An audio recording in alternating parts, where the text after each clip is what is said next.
नमस्कार, मैं वर्णिका फिर से आपके सामने हूँ। ये जीवन क्या है और इस जीवन का मूल्य क्या है? हम इंसान योनि में जन्म लेते हैं। हम इतने साल एक मनुष्य के रूप में जन्म लेते हैं, बहुत कार्य करते हैं, बहुत मेहनत करते हैं और ज़िंदगी में आगे बढ़ते हैं। इस बात को मान के चलिए, हर इंसान के पीछे भगवान की मर्ज़ी है, भगवान का हाथ है, भगवान का आशीर्वाद है उनके ऊपर। वर्तमान परिस्थिति की अगर बात करूं, 2-3 केस ऐसे मैंने सुने जहां पे कलाकार आत्महत्या की ओर बढ़ रहे हैं। इतने ज़्यादा दुखी हो गए हैं जीवन से कि उन्होंने अपना जीवन ही ख़त्म कर लिया।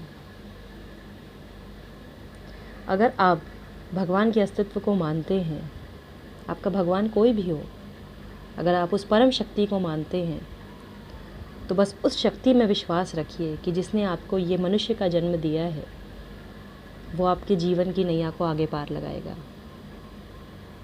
बहुत दुख हुआ एक कलाकार के रूप में मुझे ये देख के कि कलाकार उस स्थिति में पहुंच गए हैं कि उनको अपना जीवन ख़त्म करना पड़ रहा है।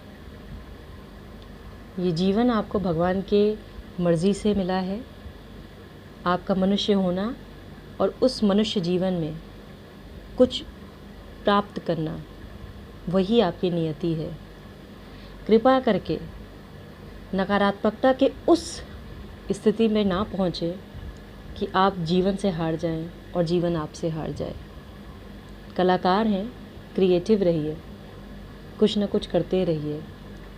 जीवन को ख़त्म करने के बारे में सोचना ही भगवान की मर्ज़ी के ख़िलाफ़ सोचना है। ये जीवन बहुत अमूल्य है। माना कि ये समय ख़राब है, लेकिन हर दुख के बाद सुख आता है। थोड़ी सी प्रतीक्षा करिए, थोड़ा सा खुद पे विश्वास करिए।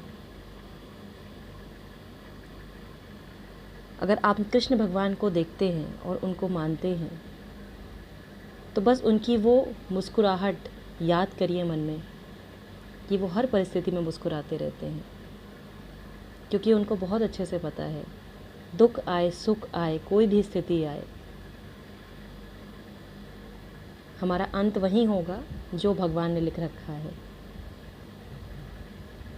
जो बातें मैं कह रही हूँ हो सकता है आपके लिए प्रवचन के रूप में आपको लगे, लेकिन जीवन ख़त्म करना आपके हाथ में नहीं होना चाहिए। अपनी खुशी अपने अंदर ढूंढिए, खुद को खुश रखने का साधन बनाइए, साधन निकालिए। जीवन के अगर आप उस स्थिति पे पहुंच रहे हैं कि आपको लगता है कि अब मुझे जीना नहीं चाहिए, किसी से बात करिए। ज़रूरी नहीं जिससे आप बात करें वो आपका दोस्त हो। जितने भी लोग हैं इस दुनिया में जिन्होंने मनुष्य जन्म लिया है, वो सब हमारे दोस्त हैं, वो सब हमारा परिवार है। अपने दुख को उस किसी भी मनुष्य से कह दीजिए जो शायद आपको ना भी जानता हो, लेकिन जीवन को ख़त्म करने के बारे में मत सोचिए। बहुत दुख है मुझे हर उस कलाकार के लिए जिसने इस महामारी में अपना जीवन ख़त्म कर लिया। और जितने भी मेरे साथ के कलाकार हैं, जिन्हें मैं जानती हूँ, जिन्हें मैं नहीं जानती, प्लीज़ वैल्यू योर लाइफ। अभी बहुत कुछ अचीव करना है, ये समय निकल जाएगा। खुद पर विश्वास करिए, मुझ पर विश्वास करिए, एक दूसरे पर विश्वास करिए। शांत रहिए, मन को शांत रखिए, मुस्कुराइए। कुछ दिन तकलीफ़ बढ़ेगी, कुछ दिन दुख होगा, लेकिन ये समय गुजर जाएगा। प्लीज़ जीवन को ख़त्म करने के बारे में मत सोचिए। इतनी नकारात्मकता आप डिज़र्व नहीं करते। स्वस्थ रहिए, सुरक्षित रहिए। जीवन को हमें जीना है, इस महामारी से निकलना है। दुख ख़त्म होंगे, सुख वापस आएगा। नमस्कार।